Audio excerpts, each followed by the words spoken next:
கும்பராசிக்காரர்களுக்கு ஏழரை சனியில் இருக்கக்கூடிய அமைப்பு, ஜன்மத்தில் ராகு இருப்பதை ஞாபகத்தில் வைத்துக்கொள்ள வேண்டும். அடிவயிறு பகுதி, தோள்கள், ஃப்ரோஷன் ஷோல்டர்ஸ் எல்லாம் சொல்லுவோம், அதிலெல்லாம் ரொம்ப ஜாக்கிரதையாக இருக்கும். யார்? கும்பராசிக்காரர்கள். கணபதி கும்பிடுவது, அனுமனை கும்பிடுவது, உக்கிர தெய்வ வழிபாடுகள் கும்பிடுவது, காரிய சித்தி மாலை சொல்வது, அனுமன் சாலிசா கேட்பது, அற்புதமான ஏற்றம். பிள்ளைகள் விஷயத்தில் நல்லது. உறவினர்களுக்குண்டான பாதிப்புகள் நிவர்த்தி ஏற்பட்டு அந்யோன்யம் அதிகரிப்பது, வார்த்தைக்கு மதிப்பு மரியாதையும் ஏற்படுவது, தாய் வழி உறவுகள், தந்தை வழி உறவுகள், எடுத்த காலத்தில் ஜெயம், தொலைதூரத்திலிருந்து நல்ல செய்திகள், உத்தரவாதத்துடன் எடுக்கக்கூடிய முடிவுகள் பலரால் பாராட்டப்படக்கூடிய அமைப்பு. வியாபாரத்தில் அற்புதமான காலகட்டம், புது தொழில் தொடங்கக்கூடிய காலகட்டம், இழுபறியாக இருந்த நிலைமைகள் படிப்படியாக மாறுவது, வேற்றுமொழி மனிதர்களால் அதிகம் ஆதாயம் பெறக்கூடிய ராசிக்காரர்கள் கும்பராசிக்காரர்கள்.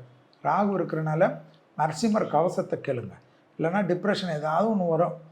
1943 நினச்சது நடந்தது நினச்சி இப்போ டிப்ரெஷன் ஆகக்கூடிய ராசி யாருன்னா கும்பராசி. எதிரிகள், நண்பர்கள் உங்களுக்கு யாருக்கூடைய பகையாய் அவங்களே நினச்சிக்கணும், அவங்களுக்கு ஏதாவது பிரச்சனை கொடுக்கலாமா, அவங்களுக்கு ஏதாவது ப்ராப்ளம் கொடுக்கலாமான்னு நினச்சிங்கன்னு வச்சுங்க, சட்ட சிக்கலாகி டேமேஜ் உங்களுக்கும் உங்கள் குடும்பத்துக்கும் ஆகிடும்.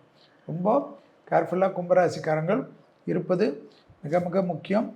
குறிப்பாக முதுகு தண்டுவிடம், அடிவயிறு, கழிவு பாதையில் போகக்கூடிய உறுப்புகள் எல்லாம். ஏனென்றால் 6ஆம் இடத்தில் ராகு ஜூன் மாதத்திலிருந்து வருகிறார். எனவே இப்பொழுதுலேருந்தே வயிறை க்ளீன் செய்கிறதெல்லாம் உங்களுடைய இது ரொம்ப முக்கியம். சிறிய பாதிப்புகள் கூட பெரிதாகக்கூடிய அமைப்பு, வயிற்று பூச்சி தொந்தரவால் கூட அதிகமாக ஏற்படும். சந்தோஷம், அனுகூலம் அற்புதமாக காணப்படும்.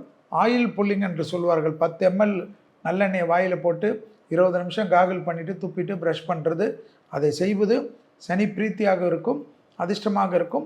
தேக ஆரோக்கியத்தில் அனுகூலத்தை அதிகமாக பார்க்கக்கூடிய ராசிக்காரர்கள் கும்பராசிக்காரர்கள்.